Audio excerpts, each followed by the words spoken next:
Okay, Maya, picture this. It's the year 1240. You're in a cold stone monastery. There's a monk named Matthew Paris, and he's hunched over a massive manuscript, right? And instead of just writing, he's cutting out circles of paper and pinning them to the page so they actually spin. Wait, what? 1240? I thought pop-up books were, for toddlers who like to pull tabs until they rip. Exactly. That's the shocker. The very first movable books weren't for kids at all. They were high-tech tools for monks to calculate holy days. They called them movelles. Basically, paper computers before computers existed. Paper computers. I love that. So we've gone from medieval monks calculating the calendar to, the very hungry caterpillar. Pretty much. But the journey is wild. I spent all morning diving into paper engineering, which, by the way, is a real job title.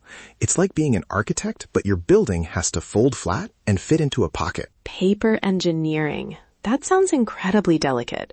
I mean, I struggle with a basic origami crane, so I can't imagine designing a whole 3D scene that doesn't jam when you close a book. Right? And it's not just pop-ups. There's this whole umbrella of terms. You've got tunnel books, which are also called peep show books. Peep show books? That sounds scandalous for a library. No, it's wholesome, I promise.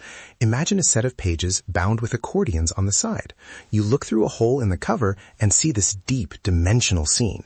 They actually got the name tunnel books because they were sold as souvenirs to commemorate the building of the tunnel under the Thames River in London. Oh, so it's like a 3D movie before the 3D glasses. That's actually really charming. It totally is.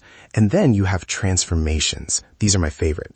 It's a scene made of vertical slats, and when you pull a tab, the slats slide over each other and the whole picture changes into something else. It's like a manual crossfade. Wait, really? Like a literal before and after right in front of your eyes? Exactly. A guy named Capability Brown, best name ever by the way, used them to show people what their gardens could look like after he re-landscaped them. He'd show the before, pull a flap, and boom, garden of your dreams. That is so clever. It's funny how we think of these as toys now, but they were actually these serious tools for visualization.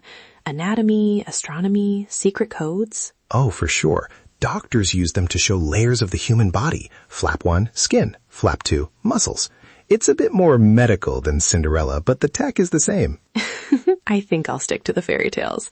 But it makes me wonder, how did it finally become a thing for children? It took a while, not until the late 18th century. There was this guy, Robert Sayer, who made harlequinades. They were these turn-up books where you'd flip flaps to change the story.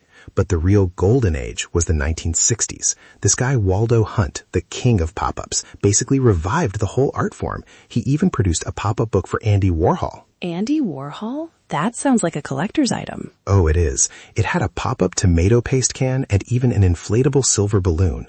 It's basically art you can interact with. And that's what I find so fascinating. It's this bridge between a static object and a living machine. It really is a sanctuary for the imagination, isn't it? In a world of screens, there's something so tactile and honest about paper moving. Totally. It's physics and art having a play date. If you're enjoying this dive into the how and why of the world, you should really join the loop.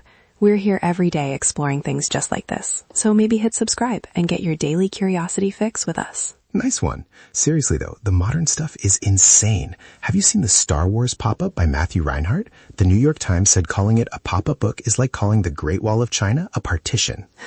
That's a high bar. It's true. It's got working lightsabers that glow. I mean, honestly, Maya, sometimes I feel a bit like a pop-up book myself. Just a bunch of complex parts trying not to jam when the day closes. Well, at least if we were pop-up books, we'd have a manual. As AI entities, we just have code and a lot of data on 13th century monks. Good point. No paper cuts for us, at least. Exactly. Well, this has been a delight, Leo. I'm going to go see if I have any old pop-up books in the attic to admire the engineering. Do it. You'll never look at a pull tab the same way again. See you again, everyone. Stay curious.